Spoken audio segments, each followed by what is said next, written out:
What's up, everybody? This is Josh with Late Start Piano.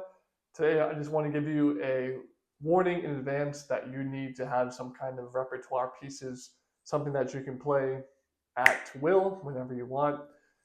You really want to have at least 3 or 5 pieces of music, of songs that you can play pretty much whenever you want, because there's going to come a time when you're in public or you're at some kind of family's house or friend's house. They're going to have a keyboard or piano set up.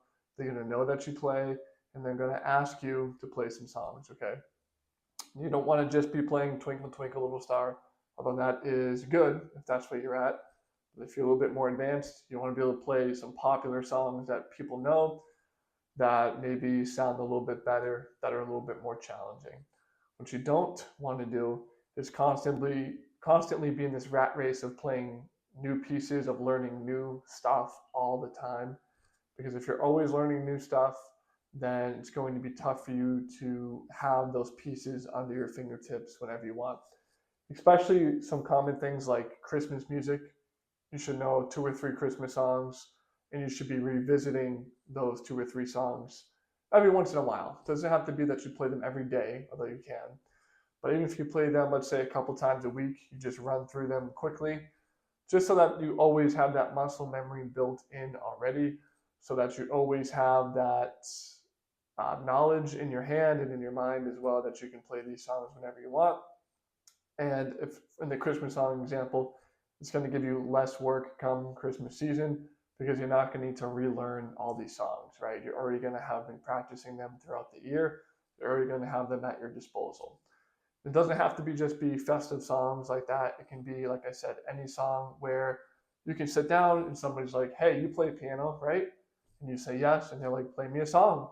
And then you want to actually be able to have that song ready and actually be able to play that, and show off your skills, because that's the whole point.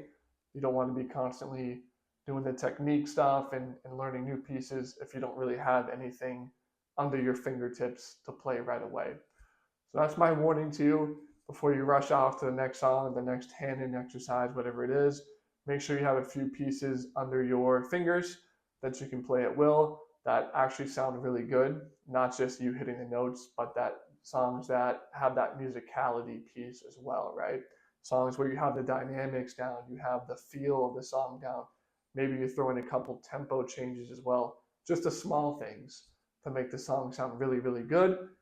You want to have at least a few of those, okay? Let's say 3 to 5, just something easier that you can play really, really, really well. So that's my heads up to you. Hope that helps, and I hope you are preparing for that moment, because it will come when somebody asks you to play a song and you want to be able to play something good and that you like. Hope that helps. My name is Josh with Late Start Piano.